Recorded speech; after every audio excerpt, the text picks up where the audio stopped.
Over use syndrome और repetitive trauma syndrome.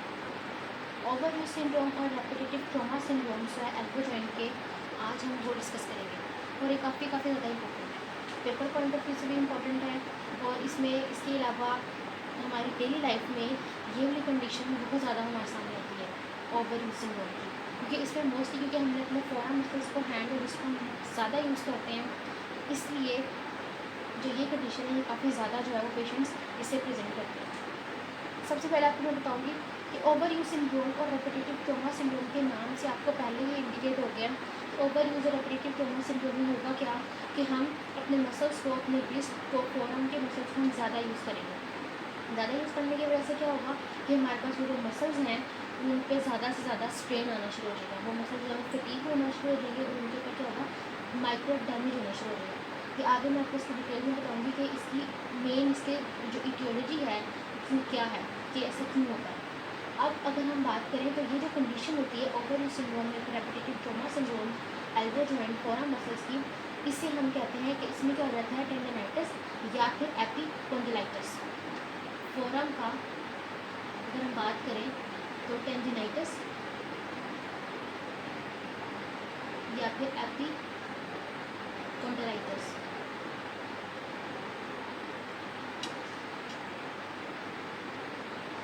एपिकोंडाइलाइटिस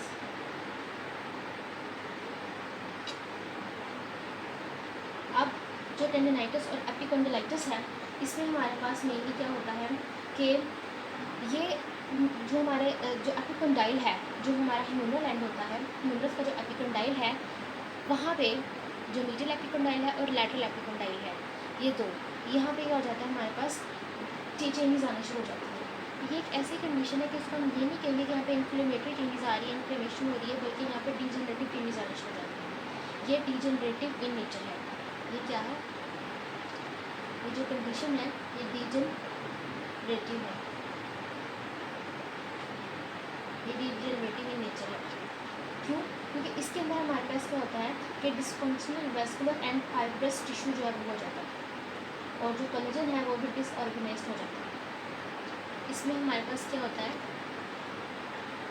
dysfunctional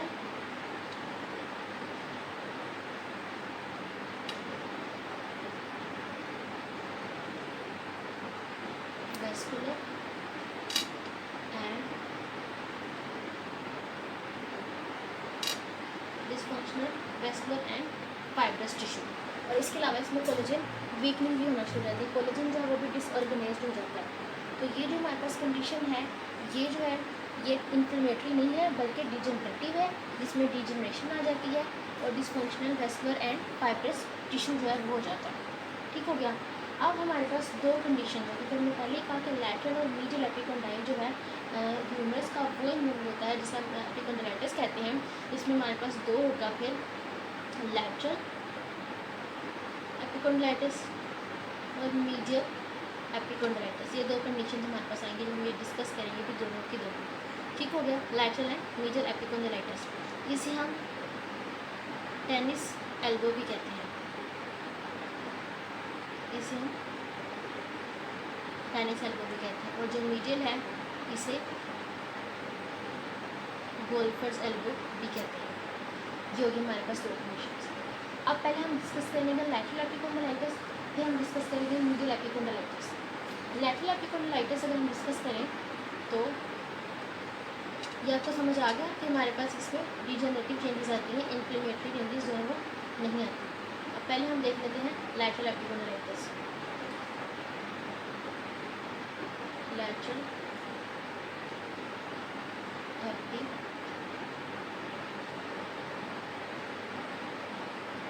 lateral epicondylitis. ठीक हो गया। अब लैटरल एपिकोंडाइलाइटिस के अंदर हमारे पास होता क्या है कि एक तो हमने देख लिया कि जो लैटरल एपिकोंडाइल है वहाँ पे आएगी पेन आएगी, कहाँ पे, लैटरल एपिकोंडाइल के ऊपर। ठीक हो गया। अब हमारे पास डिफरेंट ऐसी मूवमेंट्स और एक्टिविटीज़ हैं, जब भी हम वो करेंगे तो उसकी वजह से हमें पेन होगा। लैटरल एपिकोंडाइल जो होता है वहाँ पर कौन से मसल्स अटैच होते हैं, हमारे एक्सटेंसर्स। तो ये हमारा एक्सटेंसर रीजन होता है। तो लैटरल एपिकोंडाइलाइटिस के अंदर ये बहुत इंपॉर्टेंट पॉइंट है याद करने वाला, इसमें जो मसल हमारा इन्वॉल्व होता है वो होता है एक्सटेंसर कार्पाई रेडियलिस ब्रेविस। ये एक्सटेंसर कार्पाई रेडियलिस ब्रेविस मसल है जिसकी डैमेज होना शुरू हो जाता है, जिसकी वजह से लैटरल एपिकोंडाइल जो है हमारा ह्यूमरस का लैटरल एपिकोंडाइल हमारा, वहाँ पर हमें जो पेन आती है इस मस्कुलोटेनियस जंक्शन के ऊपर। ठीक हो गया। अब कौन कौन सी एक्टिविटीज़ है, वो सारी एक्टिविटीज़, क्योंकि इसमें एक्सटेंसर इन्वॉल्व है तो वो सारी एक्टिविटीज़ जो कि हमारे पास, वो सारी मूवमेंट्स जिसमें हमारी एक्सटेंशन हो रही है उसमें हमें पेन आएगी। फॉर एग्जांपल अगर हम कंप्यूटर वर्क कर रहे हैं तो एक्सटेंसर रीजन जो हमारी जो रिस्ट है वो यूँ एक्सटेंडेड है तो पेन आएगी। ठीक हो गया। ये इसको टेनिस एल्बो को कहते हैं, क्योंकि जब हम, जैसे कि आपको इस पिक्चर में ये नज़र आ रहा है यहाँ पर कि जैसे कि जब टेनिस खेलते हैं तो टेनिस में हमारी कोई ऐसे एक्सटेंशन होती है, रिस्ट एक्सटेंशन होती है, तो जैसे एक्सटेंशन होगी तो हमें पेन आएगी।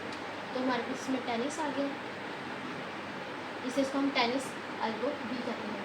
ठीक हो गया। या फिर पुलिंग वीड्स इन गार्डन, वो सारी एक्टिविटीज़ जिसमें हमारी एक्सटेंशन हो रही है, रिस्ट एक्सटेंशन, जिसमें हमारी पेन है। ठीक हो गया। अब एक इम्पॉर्टेंट चीज़ कि हमारे पास कुछ स्पेशल टेस्ट होते हैं जिससे हम चेक करते हैं कि ये कंडीशन हमें डेवलप हुई है कि नहीं, लैटरल एपिकोंडाइल टेस्ट। तो कौन कौन सा टेस्ट है, वो हमारे पास है क्रूजन, मेल्स एंड मॉर्सलर। ठीक हो गया। मॉर्सलर में हम क्या करते हैं, मॉर्सलर में हम जो करते हैं सिंपल, जो हमारी मिडिल फिंगर है, जो मिडिल फिंगर है उसकी एक्सटेंशन करवाएंगे। ठीक हो गया, रेजिस्टेड एक्सटेंशन तो उसे, और एक जो हमारा हैंड होगा वो लैटरल एपिकोंडाइल पे होगा, जिससे हम उसको फील करेंगे, पैल्पेट करेंगे एंड टेंडन को। ठीक हो गया। जो मिल्स है इसके अंदर भी हम क्या करते हैं, उसके जो है वो एल्बो एक्सटेंशन करवाते हैं, रेजिस्टेड एल्बो एक्सटेंशन।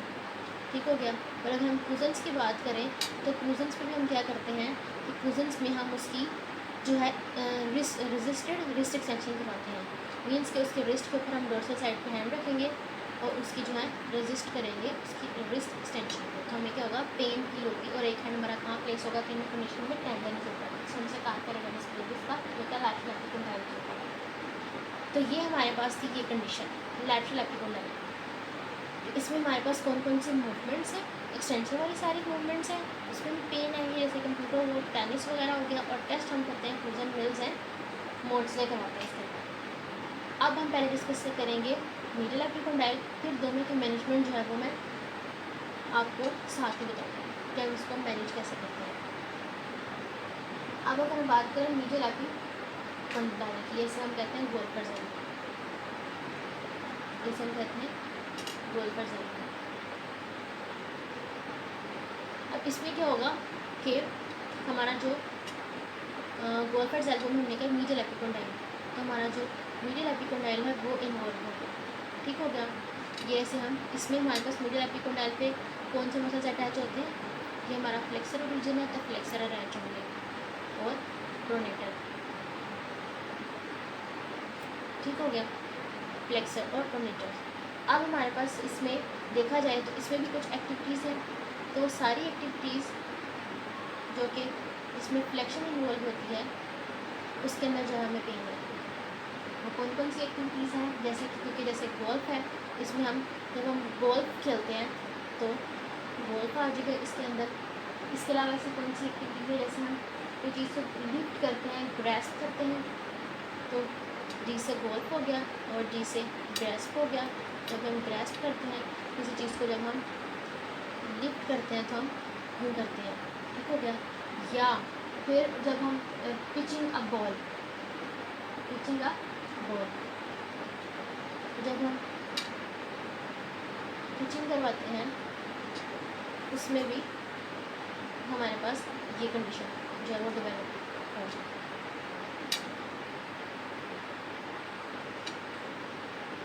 ठीक हो गया। पिचिंग अ बॉल, जब हमने बॉल को पिच करवाया, हमने गोल्फ किया, हमने ग्रैस्प किया और लिफ्ट किया किसी चीज़ को, तो हमने क्या किया, गोल्फर्स एल्बो को हमने काफ़ी इम्प्रूव हो जाए, तो गोल्फर्स एल्बो जो है वो डेवलप होना शुरू हो जाती है ये कंडीशन। इसके लिए जो हम प्रोवोकेटिव टेस्ट करते हैं वो कौन कौन से हैं, वो हमारे पास हैं गोल्फर्स एल्बो साइन, जो मेन है वो है गोल्फर्स एल्बो साइड, ये ठीक हो गया। अब मैं सबसे पहले इसकी जल्दी से आपको थोड़ी सी इटियोलॉजी बता देती हूँ दोनों की, कि क्यों होता है, एंड इटियोलॉजी ऑफ सिम्टम्स क्या है, जो कि important paper point of view से काफ़ी इंपॉर्टेंट है। दैन इसका मैनेजमेंट डिस्कस कर लेते हैं।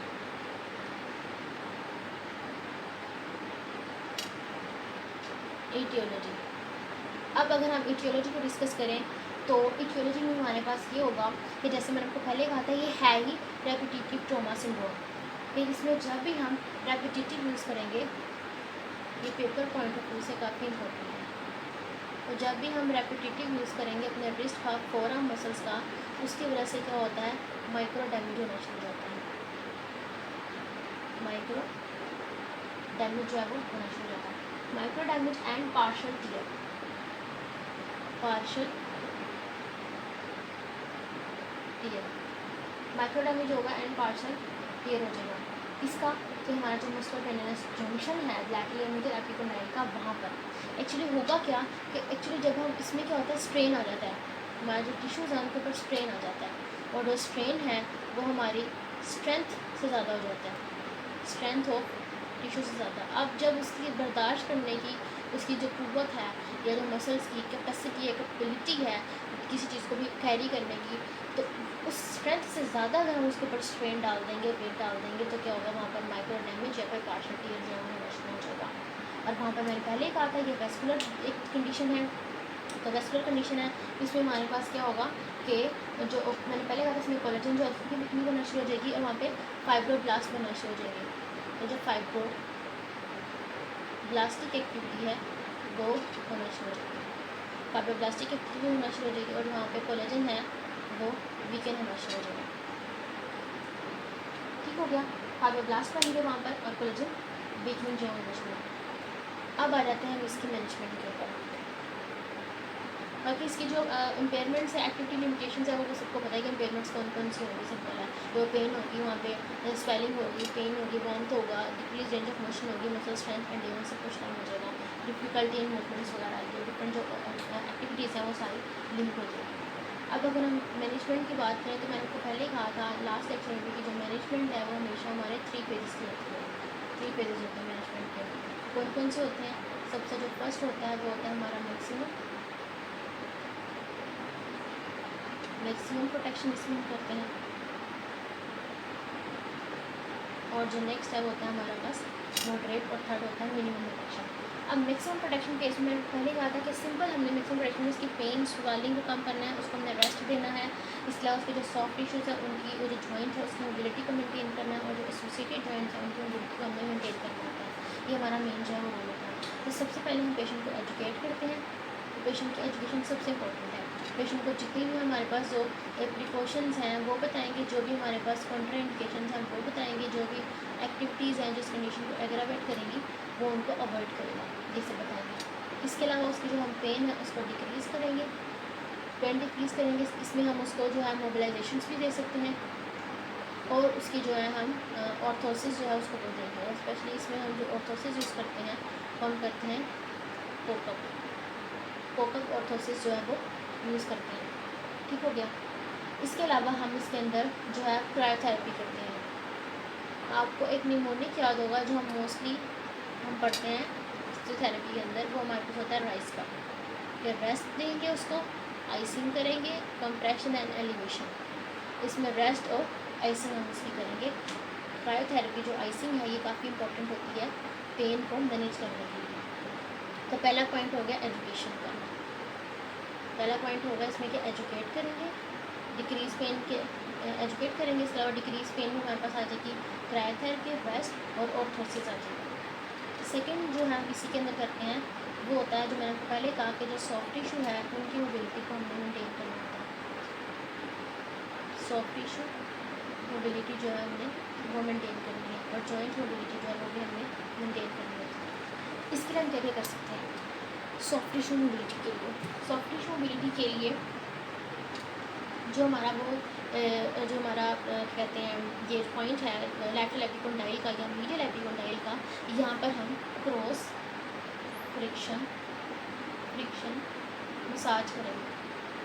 क्रॉस फ्रिक्शन मसाज हम कैसे करेंगे? सिंपल कि हम उसका जो लैटरल एपिकोंडाइल होगा, लैटरल एपिकोंडाइल के ऊपर हम उसके हैंड अपना जो लैटरल एपिकोंडाइल है इस पे ऊपर हम अपनी फिंगर प्लेस करेंगे और उसको कहेंगे अपनी मिडल फिंगर जो है उसकी एक्सटेंशन करें, तो उससे हमें फील हो जाएगा कि हमने सही जो है एक्सटेंसर कार्पाई रेडियलिस ब्रेविस का जो मसल है उसी के ऊपर हमने हैंड प्लेस किया है।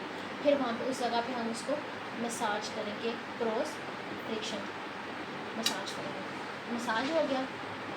इसके अलावा सॉफ्ट टिशू जो है वहाँ के उनको मोबिलाइज़ करेंगे, सॉफ्ट टिशू मोबिलाइज़ करेंगे। कोई टेंडर ट्रिगर पॉइंट्स वगैरह हैं तो उनको हम रिलीज़ करेंगे। ठीक हो गया। इसके अलावा जो है हम न्यूरो मोबिलाइजेशन करेंगे, जो नर्व्स हैं अगर उनकी मोबिलाइजेशन है वो करेंगे। और लास्ट पे आ जाता है पैसिव स्ट्रेच।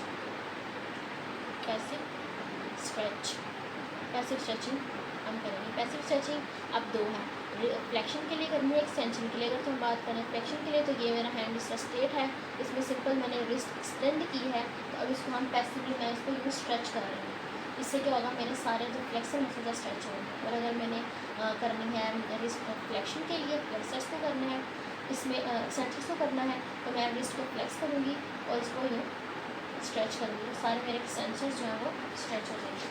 तो पैसिव स्ट्रेचिंग करनी है। और याद रखना ये जो हमारे पास स्ट्रेचिंग होती है ये सिर्फ और सिर्फ 20 to 30 सेकेंड्स के लिए करते हैं, इससे ज़्यादा स्ट्रेच नहीं करना। 20 to 30 सेकेंड्स के लिए करना है। तो हमने मसाज की, सॉफ्ट टिश्यू को मोबिलाइज़ किया, नर्व्स को किया और वहाँ पर स्ट्रेचेस किए। ठीक हो गया। इसके अलावा लास्ट पॉइंट आ जाता है अपर एक्सट्रीमिटी। मैंने पहले कहा था जब उस जॉइंट का हमने सारा वर्क कर लिया, वहाँ पे पेन वगैरह सब कुछ हमने यूज़ कर लिया, ठीक हो गया। फिर हमने करना होता है कि हमारा जो अपर एक्सट्रीमिटी का फंक्शन है उसको मेंटेन करना होता है। मीन्स के जो एल्बो के अलावा जो हमारे रिस्ट और शोल्डर है उसकी भी हमने मेंटेनेंस करनी होती है। इसकी हम जो active range of motion exercise करवाएंगे शोल्डर की और रिस्ट एंड एल्बो। ठीक हो गया। नेक्स्ट अब आ रहा था हमारे पास नॉन ऑपरेटिव में कंट्रोल मोशन। अब मैं आपको थर्ड और सेकंड और थर्ड पॉइंट इकट्ठा ही बता दूँगी। मैक्सिमम प्रोटेक्शन कंप्लीट हो गया। अब आ जाता है हमारा सेकंड मॉडरेट या फिर मिनिमम प्रोटेक्शन। तो ये आपको मैं इकट्ठा ही बता दूँगी। मॉडरेट जिसे हम कंट्रोल भी कहते हैं या फिर मिनिमम, मॉडरेट को कंट्रोल कहते हैं और एंड मिनिमम प्रोटेक्शन फेज। अब इसमें हमारे पास क्या होगा, इसमें मैंने आपको वैसे लास्ट लेक्चर में कहा था कि जब हमने मेंटेन कर लिया सॉफ्ट टिश्यू मोबिलिटी को मेंटेन कर लिया, पेन को कम कर लिया, सब कुछ कर लिया, तो हमने अब इसमें जो सॉफ्ट टिश्यू मोबिलिटी है उसको इंक्रीज़ करना होता है। इनको इंक्रीज़ करना होता है हमने सॉफ्ट टिश्यू मोबिलिटी को। सॉफ्ट टिश्यू मोबिलिटी इसके लिए हम सिंपल स्ट्रेच करते हैं, स्ट्रेचिंग करेंगे। और ये जो स्ट्रेचिंग है ये सेल्फ भी हो सकती है और हम भी मैनुअली करेंगे। ठीक हो गया। और क्रॉस फ्रिक्शन मसाज भी इसके अंदर आ जाता है, क्रॉस फ्रिक्शन मसाज। दूसरा मैंने बोला था कंट्रोल मोशन फेज में नॉन ऑपरेटिव के अंदर जब हम सॉफ्ट टिश्यू मोबिलिटी को स्ट्रेचिंग वगैरह करते हैं, इंक्रीज़ कर लेते हैं उससे, तो इसके अंदर हमारा जो बेस्ट एक पॉइंट है कि हमारी जो रोम डिक्रीज़ हुई है, जो भी मूवमेंट डिक्रीज़ हुई है, हमें उसको ज़्यादा करना होता है। उसके लिए हम इसमें हमेशा MWM करवाते हैं, MWM। अब इस केस में अगर हम बात करें लैटरल एपिकोंडाइल की मैं बात करूँ तो लैटरल एपिकोंडाइल के केस में हम कैसे करेंगे, जैसा कि आपको इस डायग्राम में यहाँ पर नज़र आ रहा है कि इस पिक्चर में नज़र आ रहा है कि लैटरल एपिकोंडाइल के लिए हम सिंपल उसको बेल्ट लेंगे और उसको बेल्ट से हम लैटरल ग्लाइड देंगे और वहाँ से उसको कहेंगे वो रिस्ट की एक्सटेंशन करें, या उसको हम बॉल स्क्वीज़ कहेंगे उसके हैंड में, जैसे इस पिक्चर में नज़र आ रहा है कि उसके हैंड में बॉल स्क्वीज़, बॉल को खा गया तो हम उसको करेंगे लैटरल ग्लाइड देंगे अपने हैंड से और उसके बॉल को स्क्वीज़ करेंगे। इस तरीके से हम करते हैं MWM। MWM होगी हमारे लैटरल एपिकोंडाइटिस के लिए, लैटरल ग्लाइड जो है इससे हमारी होगी इसमें। और इसके अलावा हम मिनिमम प्रोटेक्शन फेज के अंदर ऑपरेशन काफ़ी हद तक ठीक हो गया है। इसमें सिंपल हम जो मसल परफॉर्मेंस है उसको इम्प्रूव करते हैं, मसल परफॉर्मेंस इम्प्रूव करते हैं और एक्टिविटीज़ जो हैं एक्टिविटीज़ मॉडिफिकेशन करते हैं उसकी। और मसल परफॉर्मेंस में मैंने आपको पहले कहा था कि क्या क्या आता है, मसल की स्ट्रेंथनिंग कर आती है। तो इसमें हम उनको रजिस्टर्ड एक्सरसाइज करवाएंगे, आप रजिस्टर्ड एक्सरसाइज करवाएंगे। इसके अलावा मसल की पावर आती है और मसल की एंड्योरेंस आती है। तो इसमें उनको हम रेपिटेटिव एक्सरसाइज करवाएंगे। ठीक हो गया। और ई सेंटरिंग ट्रेनिंग भी इसके अंदर करवानी है। और लास्ट पे आएगा हमारे पास पाइलोमेट्रिक एक्सरसाइजेस, पाइलोमेट्रिक एक्सरसाइजेस। इसके अंदर हम उसको बताएंगे कि फॉर एग्जांपल उसकी कैच अ बॉल, उसने बॉल को अगर कैच करना है वो उसको बताएंगे, ठीक है। बाउंस करना है वो उसको बताएंगे। और इसके अलावा अगर कोई उसने वेट लिफ्ट करना है तो वो उसको हम बताएंगे। ठीक हो गया। So that's all. ये हमारे पास था ओवरव्यू सिंड्रोम। ओवरव्यू सिंड्रोम हमने क्या डिस्कस किया, लैटरल मीडियल एपिकॉन्डाइटिस को डिस्कस किया। और इसमें हम इसके हमारे पास होता क्या है, लैटरल एपिकॉन्डाइटिस, मिडिल एपिकॉन्डाइटिस में एक्सटेंसर का, लैटरल एपिकॉन्डाइटिस के अंदर एक्सटेंसर कार्पेराइटिस ब्रेविस, और मिडिल के अंदर हमारे पास जो है प्रोनेटर या प्लेसिड टेंडेंस इन्वॉल्व होते हैं। इटियोलॉजी मैंने बता दी कि वहाँ पर माइक्रो डैमेज होना शुरू हो जाता है, क्योंकि स्ट्रेन जो है वो स्ट्रेंथ का टिश्यू से ज़्यादा होना शुरू हो जाता है, वहाँ पर फाइब्रोब्लास्टिक एक्टिविटी स्टार्ट हो जाती है। फिर हमने बात की इसके मैनेजमेंट की कि इसमें मैक्सिमम प्रोटेक्शन है और मॉडरेट है, मिनिमम है। मैक्सिमम में उसकी पेन स्वेलिंग जो उसको है उसको कम करेंगे, और प्रोसेस देंगे, रेस्ट करेंगे, क्रायोथेरेपी करेंगे, सॉफ्ट टिश्यू को मेंटेन करेंगे, इसके वहाँ पे क्रॉस फ्रिक्शन मसाज करेंगे। और हाँ, एक और टेक्निक है होल्ड रिलैक्स भी करवाएंगे। और हाँ, पैसिव स्ट्रेचेस देंगे उसको। फिर आएगा मॉडरेट और मिनिमम। मॉडरेट को सिंपल MWM करेंगे, जो मैं आपको बता दी किस तरीके से करनी है। और मिनिमम के अंदर सिंपल उसके हमने पार्लियामेंट्री एक्टिविटीज़ करवानी होती है, उसकी एक्टिविटी मॉडिफाई करना होता है, और उसको हमने जो है वो जो उसकी प्रिकॉशंस काउंटर एक्टिविटीज़ है वो बतानी होती है, और उसकी जो मसल परफॉर्मेंस है उसके ऊपर हमने वर्क करना होता है। So that's all.